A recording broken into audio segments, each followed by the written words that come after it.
آج احکام کے سلسلے میں، کارٹون بنانے کے سلسلے میں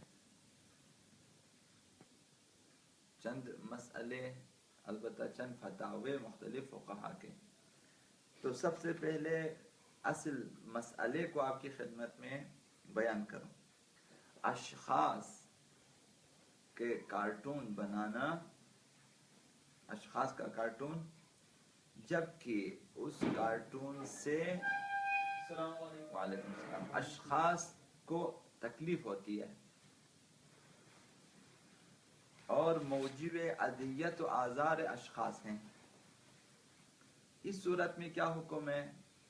دوسری صورت میں کہ اشخاص اور افراد خود راضی ہیں کہ ان کے کارٹون بنائے جائیں، اس صورت میں کارٹون بنانے کا کیا حکم ہے؟ مسئلہ جو ہے واضح ہے. کارٹون کیا ہے؟ کارٹون یہ کہ جو ہے لوگوں کے کہ اس طرح نقاشی کرتے ہیں کہ بعض چیزوں کو برجستہ کر دیتے ہیں. نہ برجستہ کرتے ہیں، بگاڑتے نہیں ہیں، البتہ اسے برجستہ کرتے ہیں، کبھی بگاڑ کے برجستہ بنا دیتے ہیں. مثلا اگر کسی شخص کی ناک جو ہے وہ اگر مثلا ان کی نظر میں قابل دید ہے تو اسے بڑا چڑھا کر پیش کرتے ہیں اس نقاشی میں. یا اگر کسی کی آنکھیں مثلا ایک خاص قسم کی ہیں کہ اسے پھر وہ لوگ برجستہ اور واضح کر کے پیش کرتے ہیں. کبھی منہ، کبھی داڑھی، کبھی مثلا. تو بعض اوقات بعض جو ہیں دشمنان دین اور جاہل و نادان افراد مثلا علماء کے کارٹون اس میں امامہ، اباقبا، داڑھی وغیرہ کو برجستہ کر کے یا بگاڑ کر یا مثلا کسی طرح سے انہیں برجستہ کر کے پیش کرتے ہیں. اس سلسلے میں اصل مسئلہ دو ہے: کارٹون بنانا جبکہ افراد راضی نہ ہوں اور ان کے لیے باعث اذیت و آزار ہیں، اس صورت میں کیا حکم ہے؟ دوسری صورت کہ خود راضی ہیں وہ لوگ کہ ان کے کارٹون بنائے جائیں، کیا حکم ہے؟ تو چند فقہا کے فتاوے ہم آپ کی خدمت میں عرض کرنا چاہیں گے. سب سے پہلے حضرت آیت اللہ خامنائی، انہوں نے فتویٰ دیا کہ اشخاص کو تکلیف دینا حرام ہے. یعنی ایسا کارٹون بنانا کہ جس سے اس شخص کو تکلیف ہوتی ہے، اذیت پہنچتی ہے کہ اس کارٹون کی وجہ سے، تو ایسا کارٹون حرام ہے. اگر ایسا نہ ہو تو چونکہ آگے انہوں نے ذکر نہیں کیا تو مفہوم یہی ہوگا کہ اگر باعث اذیت و آزار نہ ہو تو شاید جائز ہے، بشرطے کہ اشخاص کی اجازت اور رضایت ہو. یہ حضرت آیت اللہ خامنائی. حضرت آیت اللہ مکارم شیرازی نے فرمایا مطلقہ کارٹون بنانا جائز نہیں ہے، اشخاص کے کارٹون بنانا جائز نہیں ہے. یعنی لوگوں کے کی شکل کو بگاڑ کر، کارٹون میں بگاڑ کر پیش کیا جائے، حقیقت کو پیش نہیں کرتے، بگاڑ کر بعض چیزوں کو برجستہ کر کے یا بدنمونہ کر کے پیش کر دیتے ہیں یا برجستہ کر کے پیش. تو حضرت آیت اللہ مکارم شیرازی کا فتویٰ یہاں درج ہے کہ کارٹون بنانا اشخاص کا جائز نہیں ہے، حرام.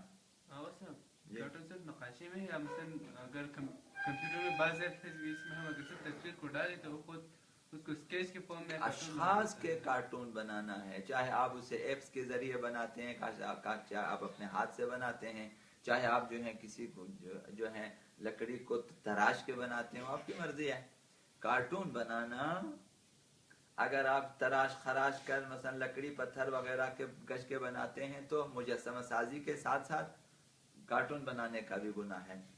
لیکن اگر خالی نقاشی میں آپ بنا لیتے ہیں تو پھر جو ہے نقاشی ہے اور کارٹون بنایا کارٹون کی شکل میں، تو اشخاص کے لیے جو ہے باعث اذیت و آزار ہے. حضرت آیت اللہ مکارم فرمایا کہ جائز نہیں ہے، چاہے آپ ایپس میں بنائیں، مثلا آپ کے پاس سافٹ ویئر ہے آپ بنا لیتے ہیں، سافٹ ویئر خود بہت بنا، لیکن آپ بناتے ہیں، سافٹ ویئر نہیں بناتا.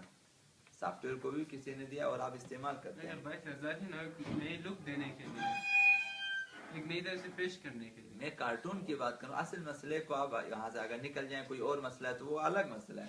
کارٹون بنانا، کارٹون کا مقصد عرض کیا کہ اشخاص کے چہرے کو اس طرح بناتے ہیں کہ بعض اس کی خصوصیات اور خوبیوں کو یا بدیوں کو برجستہ کر کے پیش کرتے ہیں. یہ مثالیں بھی آپ کے آگے اس طرح کے کارٹون ہیں، نہ کہ آپ ایپس میں اسے لے جائیں سافٹ ویئر کے ذریعے اس کے کلر تبدیل کریں، بلیک اینڈ وائٹ بنا دیں وغیرہ وغیرہ، وہ الگ چیزیں. کارٹون جسے کارٹون کہہ سکیں. اور اشخاص کے کارٹون تو حضرت آیت اللہ مکارم نے فرمایا جائز نہیں ہے. حضرت آیت اللہ بہجت نے فرمایا اولی جائز ہے، دومی مختلف ہے. اولی سے مراد کہ اشخاص کے لیے باعث اذیت و آزار ہو تو جائز نہیں، حرام ہے. دومی کہ وہ مثلا راضی ہیں خود کارٹون بنانے پہ، تو یہ مختلف ہیں، اس میں اختلاف ہے. حضرت آیت اللہ سیستانی انہوں نے فرمایا اگر حد کے مؤمن ہوتی ہے تو جائز نہیں ہے کارٹون بنانا. کسی مومن کا کارٹون بنانا جبکہ اس کی اہانت ہوتی ہے، حد کے عزت ہوتی ہے، تو پھر کارٹون بنانا جائز نہیں ہے، اگر چند وہ راضی ہی کیوں نہ ہو. مومن کی اجازت اس سلسلے میں کارگر نہیں ہے. مومن کبھی بھی مثلا اگر اجازت دیں کہ تو مجھے گالی دیں تو گالی دینا جائز نہیں ہوتا. جی ہاں، اگر مومن کہے میرے منہ پہ مارے تو مارنا جائز نہیں ہوتا، کیونکہ بعض اوقات آپ کی اجازت کافی نہیں ہے. تو کارٹون کے سلسلے میں بھی ان کے نزدیک یہی ہے کہ اگر مومن کی اہانت ہوتی ہے، ایک عالم کی، ایک دانشور کی، مثلا ایک سماجی شخصیت کی یا ایک خاندانی شخصیت کی اہانت ہوتی ہے، اگرچہ وہ راضی ہی کیوں نہ ہو، چونکہ بعض لوگ اس قسم کے کاموں پہ راضی ہوتے ہیں. اگر چند اشخاص راضی ہیں پھر بھی اگر اہانت کا پہلو ہے اس میں تو جائز نہیں. آیت اللہ سیستانی کا فتویٰ. لیکن اگر عرف میں یعنی ہمارے معاشرے سے مراد یعنی جس احاطے میں ہم لوگ رہتے ہیں اور ایک خاص اس معاشرے میں عرف ہے، ہمارے عرف میں اگر اس قسم کے کارٹون جو ہے اہانت حساب نہ ہوتے ہوں تو پھر جائز ہے، تو پھر اشکال نہیں ہے. حد کی عزت نہیں ہوتی ہے اور ایسے کارٹون بنائے ہیں کہ جو ہمارے عرف میں اہانت شمار نہیں ہوتے، معمول ہے وہاں پہ، تو پھر اشکال نہیں ہے. مسئلہ سمجھ میں آیا ہوگا انشاءاللہ. اہانت کا پہلو ہو تو جائز نہیں ہے، خواہ اشخاص راضی ہوں یا نہ ہوں. حضرت آیت اللہ سیستانی کا یہ فتویٰ. حضرت آیت اللہ صافی گل پائگانی نے بھی فرمایا کہ کارٹون بنانا جائز نہیں ہے. اشخاص کے کارٹون، البتہ انسانوں کے، مومنین کے کارٹون بنانا جائز نہیں ہے. حضرت آیت اللہ صافی نے فرمایا بالکل جائز، جس طرح حضرت آیت اللہ مکارم نے فرمایا جائز نہیں ہے. حضرت آیت اللہ تبریزی انہوں نے فرمایا اہانت مؤمن جائز نہیں ہے. وہی آیت اللہ سیستانی والا فتویٰ کہ اگر اہانت ہوتی ہے، اس طرح کا کارٹون بنایا ہے کہ مومن کی توہین ہوتی ہے تو پھر جائز نہیں ہے بنانا، اگر چند وہ شخص اس کام پہ راضی ہی کیوں نہ ہو. بس اہانت کی صورت میں جائز نہیں ہے. اب دوسرے فتوے کو آپ ساتھ میں لگا لیں کہ اگر عرف میں اس قسم کارٹون اہانت شمار ہی نہیں ہوتی ہے اور وہ شخص بھی اہانت کا احساس نہیں کرتا ہے مثلا، تو جائز ہو. پر محمد و آل محمد صلی اللہ علیہ وسلم. کل انشاءاللہ شعبہ بازی کے مسائل پڑھیں گے. دردستی، شعبہ بازی کل انشاءاللہ. تو آج آتے ہیں تکبر کے علاج کے سلسلے میں. ہمارا اخلاقی موضوع. کل بات یہاں تک پہنچی انسان مومن اور انسان عاقل کے لیے ضروری ہے کہ کسی کو بد نظر سے نہ دیکھیں، بری نظر سے نہ دیکھیں، کسی کو حقیر اس طرح سے نہ سمجھیں، سب کو چشم خوبی اور چشم دوستی سے ملاحظہ کرے، تکبر نہ کرے اس کے مقابلے میں. تو کل عرض کیا کہ اس کا مطلب یہ نہیں ہے کہ ایک عالم باعمل اور ایک عالم متقی پرہیزگار ایک فاسق شراب خار سے عاجزی کا اظہار کرے اور انکساری سے پیش آئے. ایک شراب خار کے سامنے جا کر تواضع فروتنی مثلا عاجزی سے پیش آئے، یہ مطلب نہیں ہے. اور اس کو خود سے بہتر سمجھے، یہ شرابی مجھ سے بہتر ہوگا، جیسے جبکہ پتہ ہے کہ شراب پیتا ہے. اور باقی اعمال باوجود اس کے کہ فسق و فجور میں ظاہراً اس کو مشغول بھی دیکھے کہ وہ مشغول ہے فسق و فجور ہے، کہ کیسے ممکن ہے کہ ایک عالم، ایک متقی، ایک عقل مند، دانشور، مومن، متدین کہے کہ نہیں وہ بہتر ہے مجھ سے. اور اس کے زہد و تقوی کا یقین بھی کرے. وہ علناً فسق و فجور مبتلا کہے کہ نہ یہ مجھ سے زیادہ متقی ہوگا، پرہیزگار بھی ہوگا مثلا. یہ کیوں کر جائز ہو سکتا ہے کہ مرد دیندار کسی گمراہ یا کافر، فاسق و فاجر کو دوست رکھے، حالانکہ اس کو خدا بھی دشمن رکھتا ہے، دشمن سمجھتا ہے، جس کی نسبت بغض عند اللہ میں احادیث متواتر آئی ہیں. خداوند ناراض ہے کافروں سے، فاسقین، مشرکین مثلا، خداوند متعال ان سے غضبناک ہے. احادیث اس سلسلے میں، کیونکہ تواضع و فروتنی اس کو نہیں کہتے کہ ہر مقام پر نہایت عاجزی و انکساری سے کام لیا جائے، یہ تواضع نہیں ہے. اور نہ تواضع کا معنی یہ ہے کہ اپنے کو کسی امر میں بھی دوسرے پہ فضیلت نہ دے، یہ بھی تواضع کا معنی نہیں ہے، کیونکہ یہ ممکن نہیں کہ کوئی عاقل علم میں اپنے کو جاہل سے بہتر نہ سمجھے. آپ عالم ہیں، دانشور ہے، علم رکھتے ہیں، اور ایک شخص جاہل ہے، نادان، اسی علم کی نسبت وہ سمجھے کہ نہ وہ جاہل، اس کی جہالت ٹھیک ہے، میرا علم بہتر نہیں ہے. یہ ناممکن ہے کہ ایک شخص یہ کرے. بلکہ حقیقت تواضع یہ ہے کہ اپنے کو فی الواقع بہتر، خوب اور خدا کے نزدیک مقرب نہ جانے، جس سے وہ دوسرے پر مستحق برتری ہو.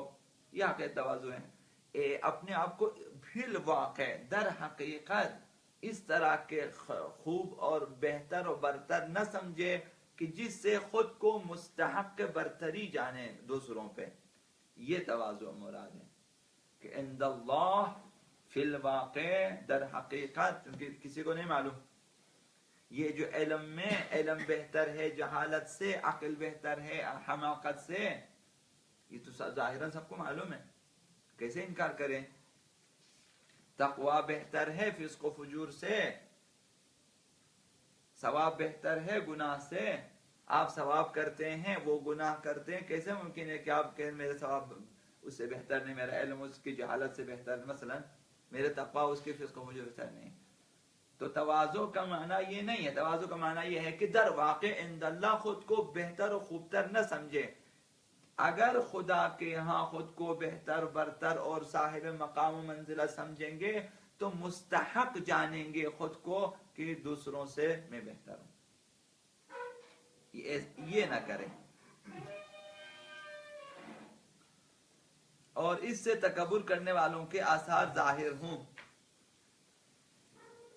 کیونکہ مطلب حسن انجام سے ہے، اور کوئی شخص دوسرے کے انجام کو نہیں جان سکتا. مقصد حسن انجام ہے. وہاں آخری حسن انجام میں خود کو سب سے بہتر نہ جانے کہ میں تو جاؤں گا ہی جاؤں گا جنت میں، آپ سب کو بھی مثلا لے کر جاؤں گا. اگر در واقع یہ جانے تو یہ تکبر ہے، کسی حد تک فروتنی کی ضد ہے، یہ خود پسندی ہے. تو فی الواقع خود کو بہتر نہ سمجھے کہ ظاہراً وہ علم نہیں، صاحب علم نہیں ہے، جہالت ہے، ظاہراً وہ فسق و فجور میں مبتلا ہے، ظاہراً تقوی نہیں رکھتا. اب ان چیزوں میں کہ میں اگر تقوی کی رعایت کرتا ہوں، میں اگر صاحب علم ہوں، تو یہ چیزیں تو مطلب بہتر ہے، لیکن در واقع انہی چیزوں کے باوجود بھی خدا کے ہاں میں اس سے مقام مرتبے اور حسن عاقبت میں بہتر ہوں یا نہیں معلوم. جب نہیں معلوم تو نہ جانے اپنے آپ کو بہتر، وہاں میں یہاں. ممکن ہے کہ ایک شخص، آپ نے آئینے میں دیکھا کہ خداوند متعال نے آپ کو جو ہے جو زیبائی کا پیٹرن دیا ہے مثلا بہت اچھا دیا ہوا ہے، ایک شخص کے لیے وہ چیز نہیں ہے، تو کیسے ممکن ہے آپ بولیں نا یہ میں خوبصورت نہیں ہوں؟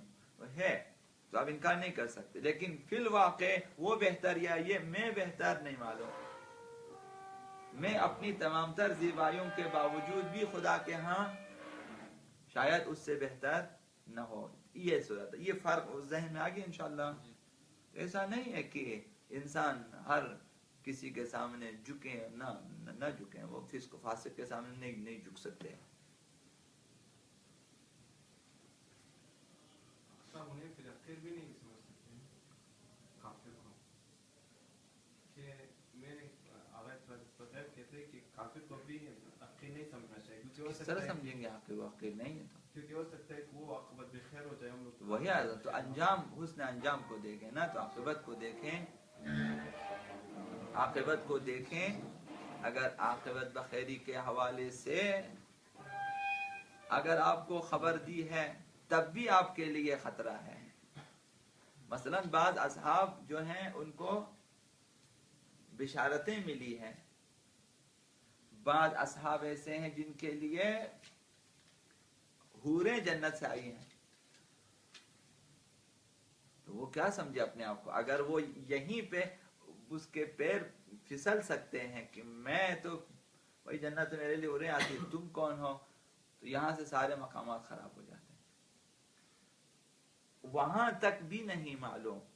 کوئی ایسا عمل میرا ہو سکتا ہے، بہترین مثال وہی جو ہے معاذ کا ہے، پیغمبر اسلام نے جن کے جنازے میں شرکت کی، سعد بن معاذ،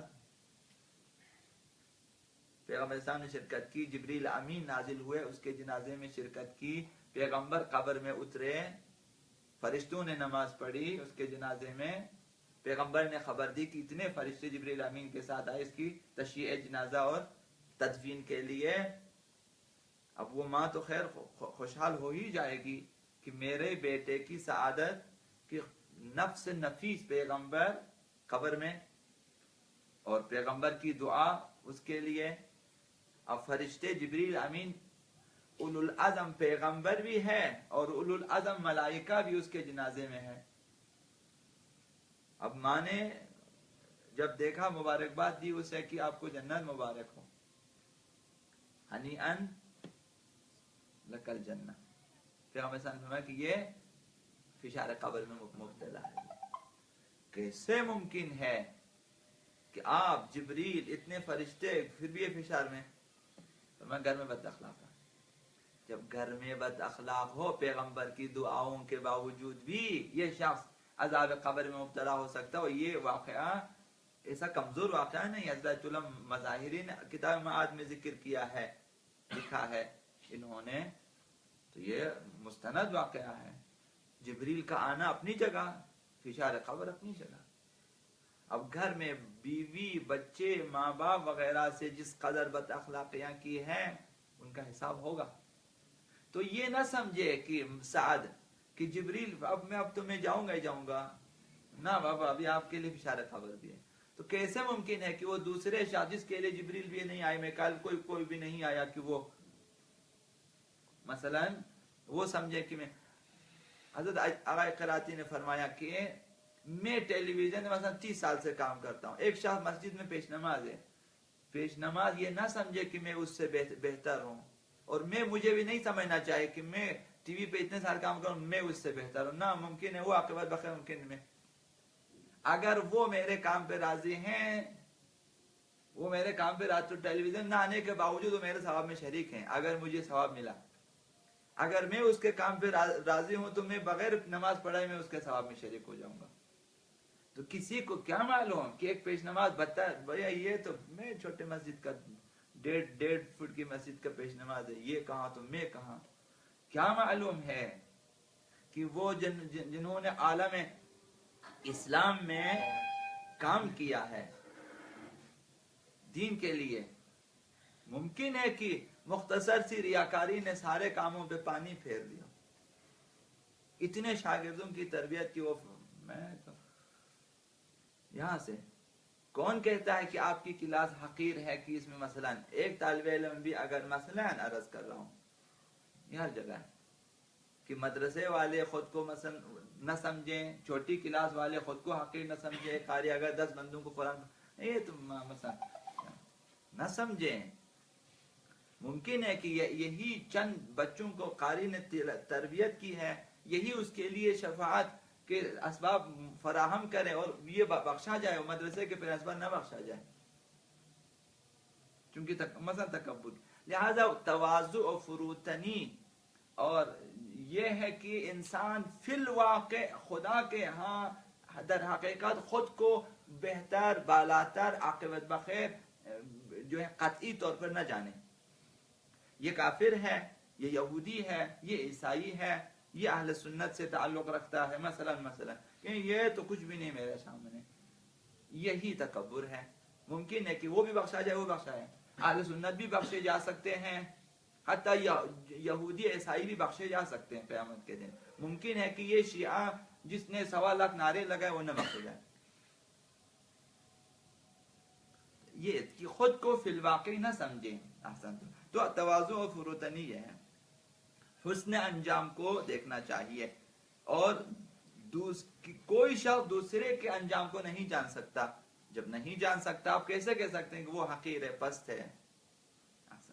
شاید 70 سالہ کافر دنیا سے با ایمان چلا جائے جب ہر آخری وقت میں بخشا جاتا ہے، اور کے گناہ میں بھی شک نہیں ہے، اس کے فسق میں بھی شک نہیں ہے، اس کے گناہ بھی اس سے بالاتر کوئی گناہ نہیں ہے جو اس نے کیا ہے، لیکن اب اس کی بخشش نجات میں بھی شک نہیں ہے کیونکہ آقا امام حسین نے خود مثلا سرٹیفکیٹ دے دی ہے اسے. تو وہ آخری وقت میں بخشا جائے گا. حتیٰ ایک نماز بھی شاید امام حسین کے ساتھ نہیں پڑھی اس نے، توبہ کرنے کے بعد وہ بخشا جائے گا. جمال خود آقا امام حسین کا جو ہے خدمت گزار ہونے کے باوجود شب عاشور امام حسین سے الگ ہو جاتے ہیں اور واپس اگلے دن آ کر آقا امام حسین کی انگلی کاٹ لیتے ہیں. تو یہ جمال نہ سمجھے میں تو آقا امام حسین کے مثلا شتربان ہوں، میں تو بخشا جاؤں گا. ہور کو نہ جو یہ دیکھو یہ تو امام حسین کا دشمن ہے. مثلا کربلا میں کیا ہوا، معاملہ برعکس ہو گیا. جمال ملعون ٹھہرا جمال، اور جو ہے جنتی ہو گیا. تو اس طرح ہوتا ہے. تو شاید 70 سالہ کافر دنیا سے با ایمان چلا جائے اور 100 سالہ عابد جو ہے وہ بدعاقبت چلا جائے تکبر کی وجہ سے. عابدوں کے قصے ہیں آپ کی خدمت میں عرض بھی کیا، آپ نے پڑھا بھی ہوگا کہ اتنے خدا کا خود شیطان آیا اسے گمراہ کیا کہ اتنے سالوں سے تو مثلا کہہ رہا خدا خدا، کبھی جواب بھی دیا کہ نہیں. وہ اپنے آپ کو کیا سمجھتا تھا. خداوند متعال نے اس سے امتحان لیا اور وہ فیل ہو جاتے ہیں. وہ اگر 2 گلاس پانی کے آواز اس کے ساری عبادتیں چلی جاتی ہیں. ایسا ہو سکتا ہے. 100 سالہ عابد گمراہ جا سکتا ہے، 70 سالہ کافر با ایمان جا سکتا ہے، اور ایسے ہوئے دنیا میں. حاصل کلام یہ کہ قرب خداوند متعال اور حسن انجام ہی سعادت ہے، نہ کہ وہ امور جو دنیا میں ظاہر ہو جاتے ہیں. دنیا ممکن ہے کہ وہ گناہ کرتے ہیں، ہم نہیں سمجھ سکتے کہ وہ بہتر ہے گناہ کے حوالے سے. نہ گناہ کرتے پھر نہ آپ اچھے ہیں، اس کا گناہ برا ہے، لیکن آخر نہیں معلوم. آخر میں سلمان کہاں جاتے ہیں، ابو ذر کہاں جاتے ہیں، حضرت عمر اور ابو بکر کہاں جاتے ہیں، نہیں معلوم. ایک دفعہ صلوات عنایت فرمائیں. تو بقیہ انشاءاللہ کل آپ کی خدمت میں ہم عرض کریں گے. تو آج